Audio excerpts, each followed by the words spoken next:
ඊයේ රෑ 5 වෙනකන් බලන් හිටියේ හරිම නොයිසිලි. අද උදේ පාන්දරම අම්මයි තාත්තයි වැඩ පටන් අරගෙන. හිතේ තිබ්බ ලොකු ආසාවක් ගොඩක් දවසකට පස්සේ හරියන්නයි හදන්නේ.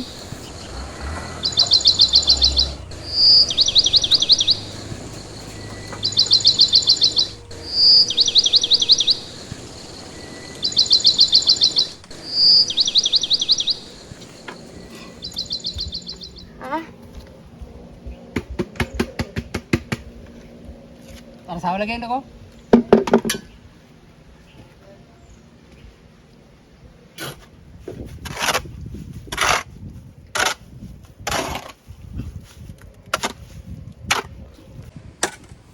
පහළ ගමේ ජයරත්න අයියා ඊයේ හවස ලිං වලල්ලක් ගෙනල්ලා දුන්නා.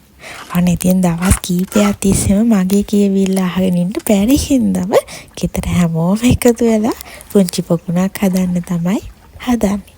චූටි කාලේ ඉඳලම චූටි පොකුණු හදන්න මං හරියට මහන්සි වෙනවා. මේ සැරේ ඔන්න ටිකක් ලොකු පොකුණක් හදන්න තමයි හදන්නේ.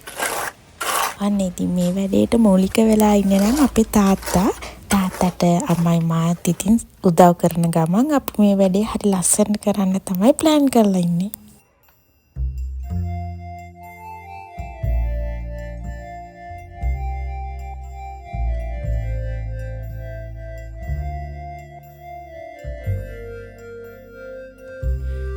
තාත්තට ඉතින් පොකුණ හදන්න උදව් කරන ගමන්ම අම්මයි මායිත් ගෙදර හරියේ තියෙන මල් පැල ටික සුද්ධ කරලා ඉස්සරහ පොඩ්ඩක් ලස්සන කරන්න තමයි හදන්නේ.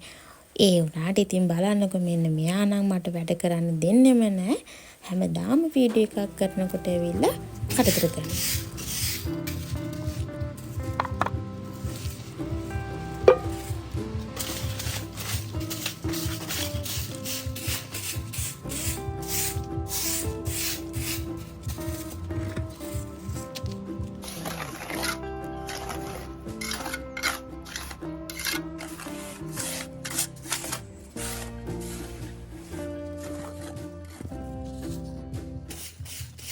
මේ දවස්වල අවුව වැස්ස මීදුම කියන්නේ හරි ඉක්මනින් වෙනස් වෙන දෙයක්.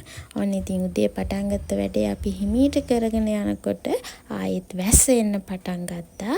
ඒ හින්දා ඉතින් වැස්සේ රසට කන්න පුළුවන් විදියට අපේ අම්මා ගුරහන් රොටි හදනවා අපි තාත්තටයි මටයි අම්මටයි අපි තුන්දෙනාට කන්න. වැස්ස එන හින්දාම අපේ පොකුණ වැඩ ටිකක් නවත්තන්නත් උනා. ඒ හින්දා තාත්තා net එකක් දාලා ඒක වහලා තියලා තිබ්බා. ඊට පස්සේ ආයෙ වැස්ස අඩු වුණාම වැඩ පටන් ගත්තා.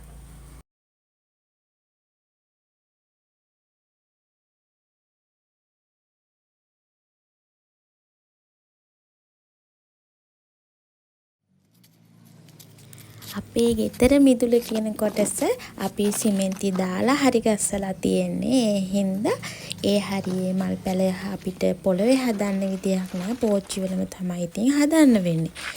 ඒ හින්දා ඉතින් අපි පෝච්චි වල හදනකොට ඒවට වැස්ස කාලෙට එහෙම මඩ ඒවා යනවනේ. ඒ හින්දා පුංචි රැක් එකක් ගහලා ගෙදර තියෙන අර ඉස්සර කාලේ ඔය පිඟන් කෝප්ප එහෙම අපි දාන්න තියාගෙන රැක් තියාගෙන ඒ රැක් එකට එහෙම තියලා ඒව උඩ තමයි ඉතින් අපි මල් ටික තියාගෙන ඉන්නේ. මොකද එතකොට මඩ විසි වෙනවා එහෙම අඩුයි නේවට. ඒ තට්ටුව ඔක්කොම ටික සුද්ධ කරලා ආයෙත් පළු ටික අලුතෙන් ලස්සනට තියන්න තමයි මම මේ හදන්නේ. ඒ අතර ඉතින් අපේ අම්මා ඔන්න අපේ ගෙදර තිබ්බ චූටි ටයර් එකකුත් හොයාගෙන ලස්සන මල් පැලයකුත් හදලා දැන් පොකුණ ගාව තව ටිකක් ලස්සනට තියන්න එපා.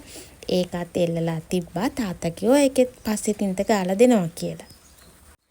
අන්න ඉතින් හිමින් පටන් ගත්ත අපේ වැඩේ දැන් ටිකක් විතර ලොකු වැඩක් වෙලා තාත්තා තින්ත බාන්නත් ඕනි කිව්වා. ඒ හින්දා ඉතින් එතන තව ටිකක් ලස්සනට හොඳට තියෙන්න ඕනනේ.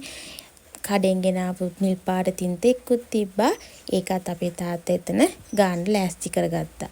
ඒ ඔක්කොමත් එක්ක අවුට්පුට් එක හරි ලස්සනට පෙනේ කියලා මට හිතෙනවා.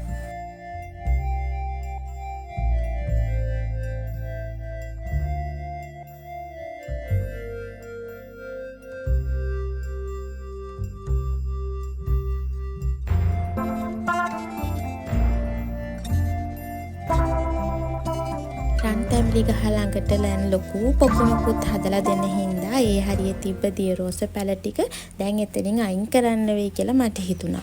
මොකද දැන් ඒ හරියේ තව වෙනස්කම් ටිකක් කරන්න වෙනවනේ අපිට. එතනට හබරල පැල එහෙමත් ගේන්න තමයි මං හිතාගෙන ඉන්නේ.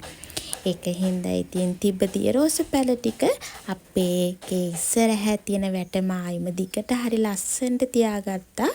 ඒකෙන් තවත් ලස්සනක් අපේ ගෙදරට ඉස්සරහට එනවා කියලා මට හිතුණා. අන්න ඉතින් දිය කුරුළු පැල ටික වැටමායිම දිගට ඔය විදිහට තියලා තියෙනවා.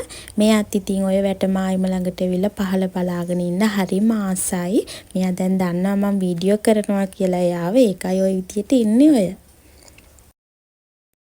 මේ ඔක්කොමත් එක්ක එකතු වෙනකොට අපේ ගෙදර දැන් තව තවත් චුට්ට ලස්සන වෙන ගමන් තමයි තියෙන්නේ.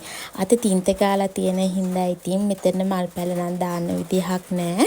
නෙළුම් පළ ගෙනල්ලා ඒ ටික ඔක්කොම වෙනස් කරන්න නම් තව දවසක් ඕනි වෙනවා. හවස් වෙනකන් වැස්ස අවුව මේවා ඔක්කොමත් එක්ක පුළුවන් විදියට අපි වැඩ ටික තින්තත් ගාලා ඉවර කරගත්තා.